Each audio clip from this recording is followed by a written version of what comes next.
Hola, ¿qué tal? Ahora vamos a estar hablando un poco del enlace de baja energía y el momento dipolar. Entonces, quiero comenzar este teórico haciéndoles una pregunta. ¿Por qué se disuelven las sustancias iónicas si la interacción electrostática entre los iones es tan fuerte? Habíamos visto en el curso que son las interacciones más fuertes. Entonces, ¿por qué se disuelven? La respuesta es que nosotros vamos a tener un tipo de interacciones que se llaman interacciones ion-dipolo, que se van a establecer entre el ion de la red iónica y el disolvente.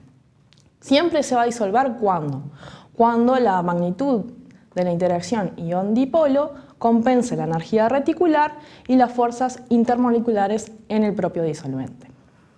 Entonces, estamos hablando de polaridad del disolvente.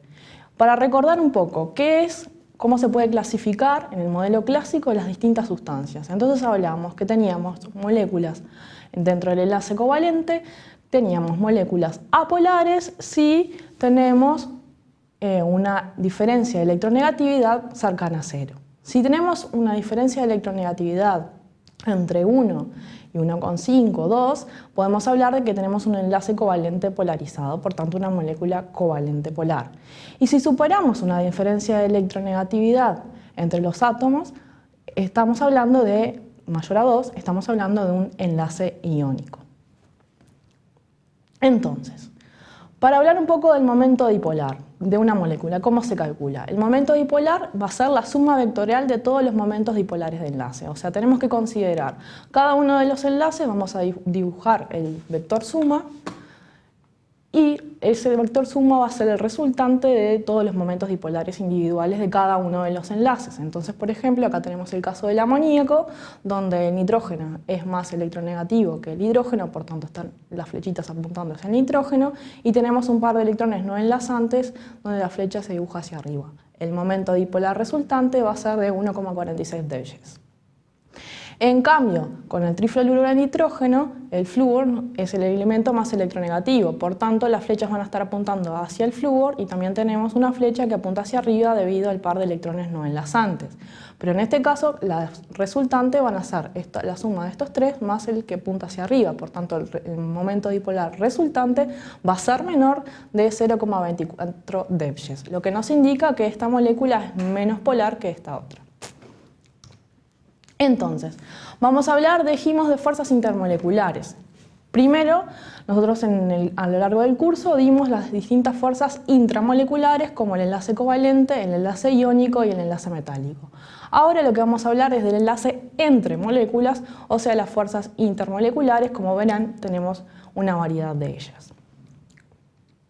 Entonces, dentro de los tipos de fuerzas intermoleculares, yo quiero que ustedes aprecien que los valores de las fuerzas intermoleculares son de orden mucho menor, estamos hablando de 5, 20, de 3 a 15 kilocalorías por mol, comparado con lo que son las fuerzas intramoleculares, o sea, dentro de la molécula, que estamos hablando del orden de cientos a miles de kilocalorías por mol. Por tanto, lo que nos tiene que quedar de esta diapositiva, ¿qué es?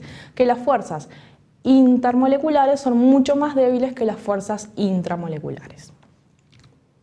Entonces, hablando de las fuerzas intermoleculares, tenemos dos grandes clasificaciones, o dos formas de clasificarlas.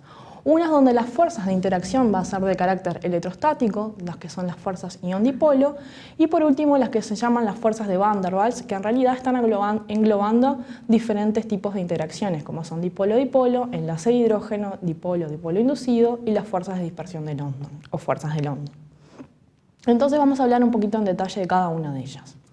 Primero vamos a hablar de las más débiles de todas, que son las fuerzas de dispersión de London. Se presentan básicamente entre moléculas no polares, aunque siempre están presentes, o sea, en el caso de las moléculas no polares se queda en evidencia que esta es la fuerza que está interactuando.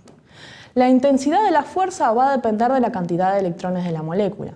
O sea, que estamos hablando que una molécula que tenga más electrones, estamos hablando de una molécula que obviamente va a tener un mayor peso molecular, más masa molar. Entonces el razonamiento es que si yo tengo más masa molar voy a tener más electrones, por tanto la fuerza de London va a ser mayor. ¿Cómo se genera esta fuerza de London? En realidad se establece cuando hay un dipolo que va a suceder instantáneamente, o también se llama dipolo inducido, que lo podemos ver acá como en la figura. ¿Y qué va a suceder? Yo tengo una molécula que es totalmente apolar.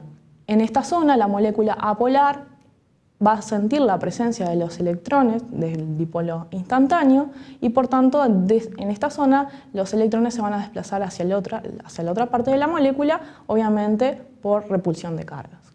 Entonces en este caso lo que se van a generar son dos dipolos instantáneos, así generando la fuerza de dispersión de London, que es la que va a mantener unidas estas moléculas. Después las fuerzas dipolo-dipolo, donde ya el dipolo está establecido dentro de la molécula. De manera similar a lo que podíamos nosotros hablar en las fuerzas de London, los dipolos se van a estar orientando de tal forma que queden enfrentados densidades de carga de signo opuesto, o sea, una densidad de carga positiva con una densidad de carga negativa. Entonces, por ejemplo, para tratar de especificar cómo funcionan las fuerzas intermoleculares, acá tengo un ejemplo. Tenemos distintas sustancias con pesos moleculares, si ustedes observan, similares. ¿Por qué tenemos pesos moleculares similares? Para descartar que la fuerza que explique las diferencias en el punto de ebullición sea London. Y lo que nosotros podemos ver es que tenemos aumentando cada vez más el momento dipolar de cada una de las moléculas. Lo que observamos es que el punto de ebullición sigue la misma tendencia, o sea, va de menor a mayor. A medida que aumentamos el momento dipolar, tenemos mayor punto de ebullición. ¿Qué significa eso? Que cada vez tenemos que entregar más energía para poder romper ese enlace intermolecular. Por tanto, a más fuerte enlace, más energía tengo que entregar para romperlo. Después tenemos lo que son las fuerzas dipolo-dipolo inducido. Este es el caso donde tenemos una molécula polar con una molécula apolar. Entonces tenemos una molécula polar interactuando con la molécula polar. Obviamente la molécula apolar va a sentir la presencia de esta densidad de carga negativa, por tanto los electrones van a desplazarse hacia la otra zona de la molécula. O sea, estamos hablando de moléculas que tengan un número importante de electrones, por tanto pueden ser polarizables. Y se me van a formar un dipolo induciendo a otro dipolo. De ahí el nombre, dipolo-dipolo inducido. Y quería mencionarles un tipo especial de lo que es en la interacción dipolo-dipolo, que es el enlace de hidrógeno. El enlace de hidrógeno es más fuerte que las interacciones dipolo-dipolo y obviamente es más fuerte aún que las fuerzas de dispersión de London. ¿Cuándo se va a presentar el enlace de hidrógeno? Cuando yo tenga el átomo de hidrógeno unido a los átomos más electronegativos en la naturaleza. ¿Y quiénes son los átomos más electronegativos en la naturaleza? Flúor, nitrógeno y oxígeno, como podemos ver en esta tabla. Entonces, por ejemplo, la molécula de agua es un caso típico de molécula que puede generar un enlace de hidrógeno. ¿Por qué? Porque tengo la presencia del hidrógeno unido a un átomo altamente electronegativo. Obviamente las interacciones van a suceder con otra molécula de agua presente en el medio, donde una será dadora del enlace de hidrógeno y la otra aceptora del enlace de hidrógeno.